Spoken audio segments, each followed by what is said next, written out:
It's important to remember our history. You know, we need to know who came before us and how they accomplished what we might take for granted. And here's a simple analogy. If we forgot about the wheel, we might spend a lot of time reinventing it. It's an important tool and it should not be forgotten.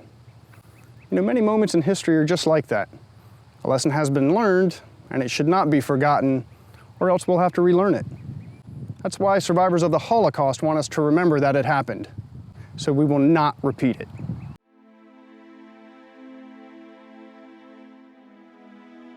Today we're at Fort Eustis, Virginia, where we are honoring and recognizing the National Holocaust Remembrance event. My family, like so many desperate others at the time, had to make the dramatic decision to send their children in a safe home, away from the danger of war, and most of all, the danger of being caught, just because they were being Jews.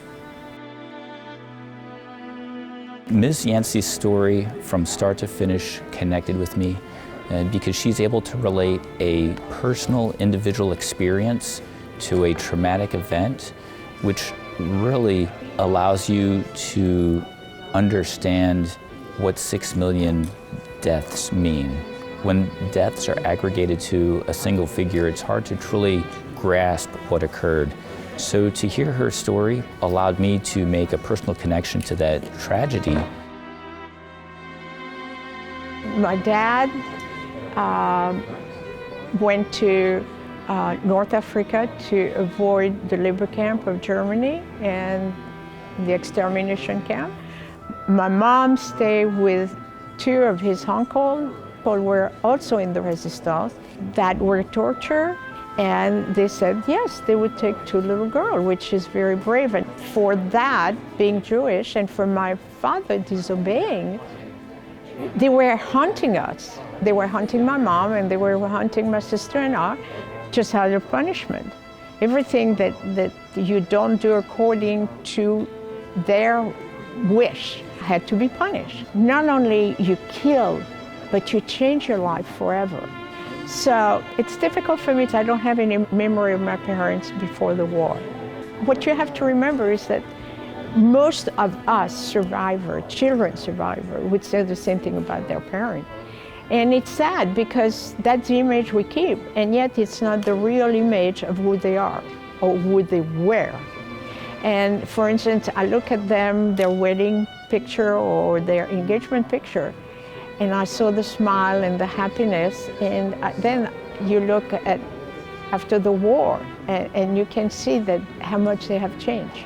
And sometimes I wonder, what would I do with my children if I was that young and had to take that quick decision of leaving my kid with people I've never met?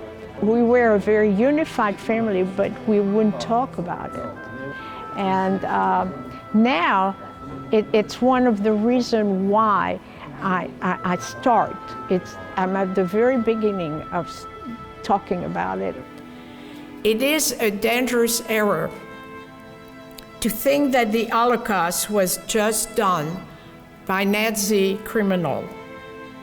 It happened, and we just saw again in the media that it still happened through thousands of years of hatred and discrimination. These events are important because they allow us to remember the past, to remember the traumatic events that occurred in our history, so that we can be aware of seeing these things beginning to slow boil in current day, so that we as individuals can interrupt them, prevent them, and then when it is time to be able to take action against it. I think the first thing is that we have to stop hating. We have to go within us and just say, why are we like that?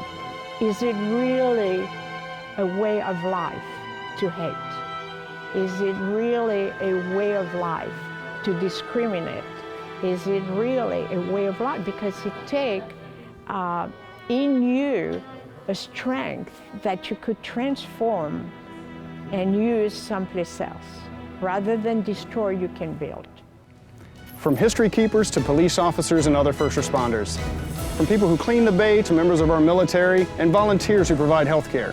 We appreciate the dedication and service of our hometown heroes, and until next time, let me take this opportunity to say thank you.